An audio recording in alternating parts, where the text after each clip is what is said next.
बच्चों आज हम पढ़ेंगे चैप्टर नंबर 2 जिसका नाम है व्यावसायिक संगठन के स्वरूप। इसके 2 वीडियोस ऑलरेडी बन चुके हैं, जिसके अंदर हमने फर्स्ट वीडियो में एकल व्यापार पढ़ा था, उसकी विशेषताएं पढ़ी थी। दूसरे वीडियो में हमने पढ़ा था संयुक्त हिंदू परिवार, उनकी सीमाएं, उनके कैरेक्टर क्या है, उनकी लक्षण क्या है, वो सब पढ़ा था। आज हम पढ़ेंगे साझेदारी। बच्चों इस वीडियो में हम पढ़ेंगे साझेदारी क्या होती है, इसके लक्षण क्या हैं, इनके गुण क्या हैं और सीमाएं क्या हैं। तो बच्चों स्टार्ट करते हैं। सबसे पहले समझते हैं साझेदारी का अर्थ।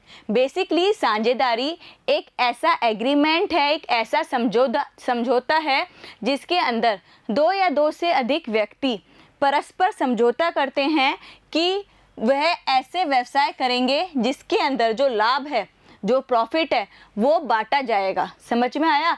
बेसिकली मान के चलिए एक बिजनेस है, मान के चलिए एक इंसान है ए एंड बी, इन दोनों ने समझौता किया कि वो 50% पेमेंट पूंजी लगाएंगे। ठीक है, अब जो पूंजी लगाई इन्होंने आधी आधी लगाई, तो उन्होंने समझौता किया कि अगर उनको लाभ मिलेगा उसको भी वो आधा आधा परस्पर एक दूसरे में बांटेंगे। तो ये क्या हुआ? ये एक प्रकार का समझौता हुआ और ये क्या है? एक प्रकार की साझेदारी है। तो इसके अंदर देखिए इस टाइप के जो बिजनेस होते हैं उसमें या तो एक व्यक्ति उस बिजनेस को चला रहा होता है या सारे व्यक्ति उस बिजनेस को चला रहे होते हैं।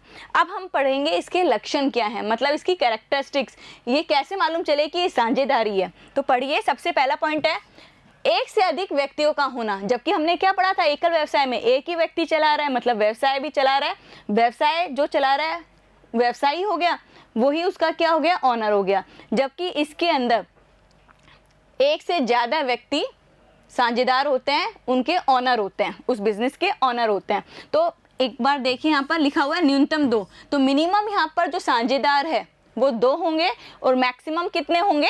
20। दूसरा पॉइंट देखेंगे समझौता। समझौता मतलब होता है इंग्लिश में एग्रीमेंट। एक ऐसा लिखित एग्रीमेंट या मौखिक एग्रीमेंट होता है साझेदारों के बीच में, जिसके अंदर वो डिसाइड करता है कि कितनी कैपिटल, कितनी पूंजी लगाई जाएगी और किस तरीके से लाभ को बांटा जाएगा। ठीक है। थर्ड पॉइंट देखिए, उद्देश्य लाभ कमाना। इस प्रकार के जो व्यवसाय होते हैं उसके अंदर भी जो उद्देश्य होता है, मतलब इस व्यवसाय का जो उद्देश्य होता है वो लाभ कमाना होता है। बट यहाँ पर जो लाभ कमाया जाता है उसको परस्पर जितने भी साझेदार हैं उनमें बांटा जाता है, परस्पर बांटा जाता है। नेक्स्ट देखिए, प्रबंधन एवं नियंत्रण। प्रबंधन मतलब होता है मैनेजमेंट एंड नियंत्रण मतलब होगा कंट्रोल। बेसिकली इस टाइप के जो बिजनेस होते हैं जिसमें साझेदारी लागू हो रखी है, उसके अंदर सारे साझेदारों को प्रबंध में हिस्सा लेने का पूरा अधिकार होता है। मतलब कोई भी, जितने भी साझेदार हैं वो मैनेजमेंट उस बिजनेस का देख सकते हैं। असीमित दायित्व, इसका मैंने आपको एकल स्वामित्व में भी बताया था और संयुक्त हिंदू परिवार में भी बताया था। दोबारा समझ लीजिए क्या होता है असीमित दायित्व। इसको इंग्लिश में बोलते हैं अनलिमिटेड लायबिलिटी।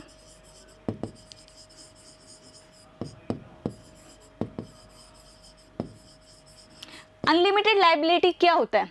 बेसिकली एक ऐसी कंडीशन जिसके अंदर बाय चांस आपके कोई देनदार है और उन देनदारों की पूर्ति के लिए आपको क्या करना पड़ेगा, मतलब जो लेनदार है, जो आपसे पैसा ले रहे हैं, पैसा लेंगे, जिनसे आपने पैसा उधार लिया है, उन लेनदारों से आपको पैसा देना होगा। तो बाय चांस मान के चलिए कोई बिजनेस है वो ठप पड़ गया, आपके पास पैसा नहीं है, तो आपको ऐसी स्थिति में अपनी जो निजी संपत्ति है उसका प्रयोग लेना पड़ेगा, उसका निजी संपत्तियों का आप उपयोग करेंगे और अपने जो लेनदार हैं उनको चुकाएंगे। समझ में आया? तो बेसिकली एक असीमित दायित्व के अंदर एक ऐसी स्थिति उत्पन्न हो जाती है जिसके अंदर जो बिजनेसमैन है या साझेदार हैं वह किसी भी टाइप का जोखिम लेने से कतराते हैं। ठीक है, क्योंकि इसके अंदर उन्हें अपनी निजी संपत्ति का भी उपयोग करना पड़ सकता है। नेक्स्ट पॉइंट देखिए, स्थायित्व का अभाव।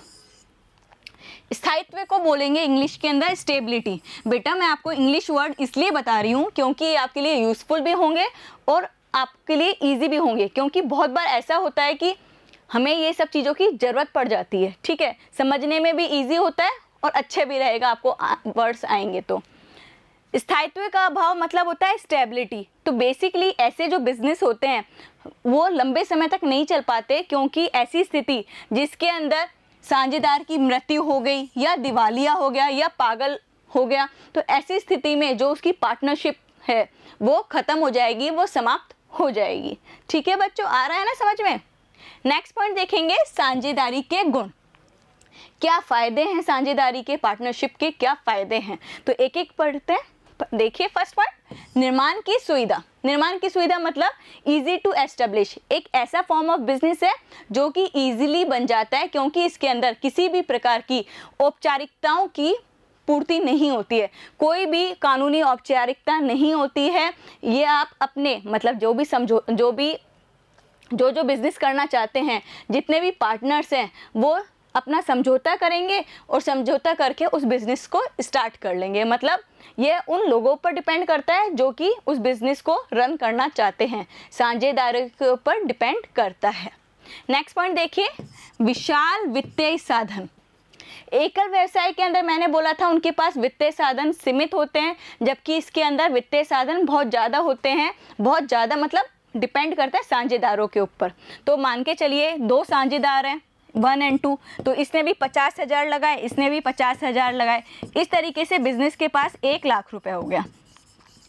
और एक ऐसी स्थिति जिसके अंदर एक व्यक्ति तो सिर्फ 50,000 लगा रहे हैं, तो हो सकता है वो छोटा बिजनेस करे, बट ऐसी स्थिति के अंदर जब 2 या 2 से ज़्यादा साझेदार है किसी बिजनेस में, तो वो बिजनेस बहुत एक्सपेंड कर पाएंगे, बहुत बड़ा कर पाएंगे।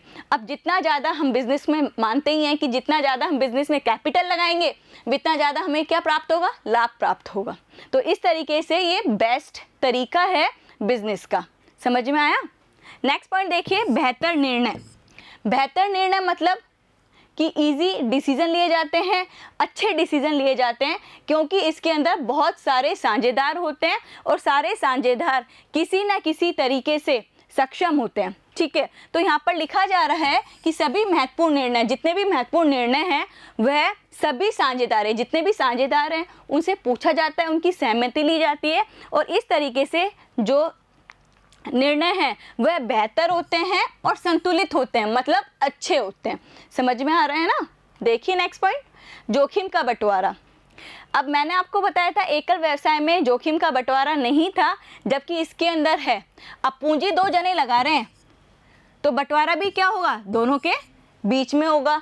इससे क्या होता है, जो बिजनेस है वो बिना, बिजनेसमैन है या बिजनेस जो हो रहा है वो बिना किसी चिंता के लंबे समय तक करा जा सकता है। मतलब मुझे पता है जितना मैंने पैसे लगाया इतना पैसे तो किसी और ने भी लगाया है, तो अगर बाय चांस मुझे लॉस होगा तो उसको भी लॉस होगा, तो जो लॉस है उसका बंटवारा हो जाएगा।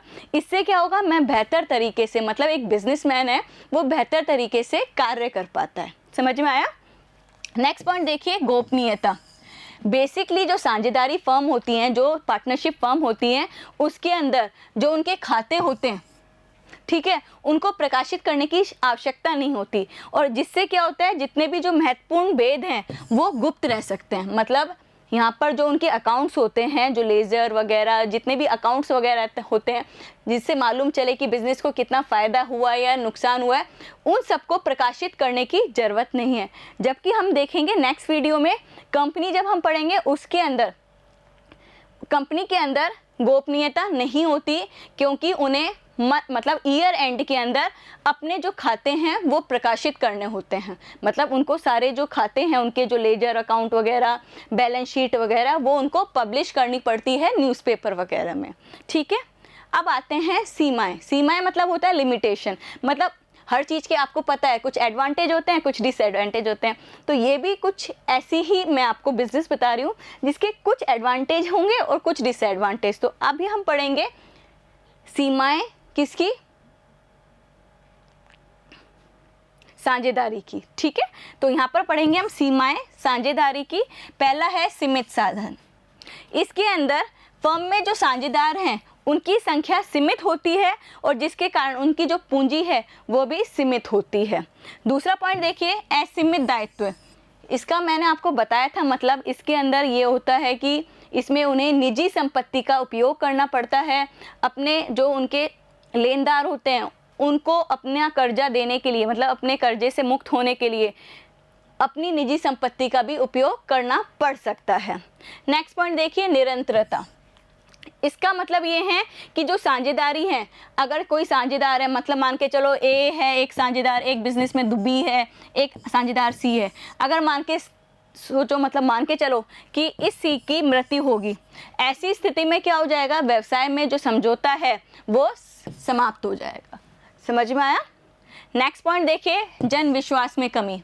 अब मैंने आपको बताया था कि इसके अंदर गोपनीयता बनी रहती है, ये अपने जो खाते हैं वो प्रकाशित नहीं करते, जिससे क्या होता है, जो जनता है वो ऐसी फर्म पर विश्वास कम करती है, क्योंकि ये जो लोग होते हैं, ये जो साझेदारी फर्म होती हैं, ये अपने वार्षिक रिपोर्ट पब्लिश नहीं करती हैं, ये जो अपनी वार्षिक रिपोर्ट है, ये अपने खाते हैं उनको प्रकाशन नहीं करती, उनको प्रकाशित नहीं करती है। नेक्स्ट देखिए, समन्वय का अभाव। अब इसका मतलब होता है कोऑर्डिनेशन। ठीक है, क्या होता है आपको भी पता है, जब किसी कार्य के अंदर दो या दो से ज़्यादा व्यक्ति एक साथ कार्य कर रहे होंगे तो सभी के जो व्यूज़ हैं, जो सभी के विचार हैं, उनमें भिन्नता होगी, मतलब सबके व्यूज़ हैं वो डिफरेंट होंगे, जिससे ऐसा स्थिति आ जाती है कि उनमें झगड़ा उत्पन्न हो जाता है। और बहुत बार ऐसा होता है कि झगड़ा जैसे उत्पन्न हो जाएगा तो उनके बीच में समन्वय मतलब कोऑर्डिनेशन का अभाव होगा, क्योंकि समन्वय के लिए झगड़ा जरूरी नहीं है। समझ में आया? तो इस तरीके से इन जो साझेदारी जो व्यवसाय होते हैं उसके अंदर समन्वय का अभाव हो जाता है। नेक्स्ट देखिए, किस प्रकार की साझेदारी सर्वोत्तम है, मतलब कैसे बिजनेस में साझेदारी सर्वोत्तम तरीका है।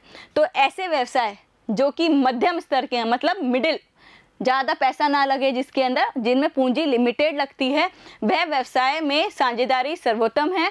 और वह सर्वोत्तम जब ही रहेगी जब जितने भी साझेदार हैं वो बिना किसी लड़ाई के, आपसी सूझबूझ से, सद्भावना से किसी कार्य को करेंगे।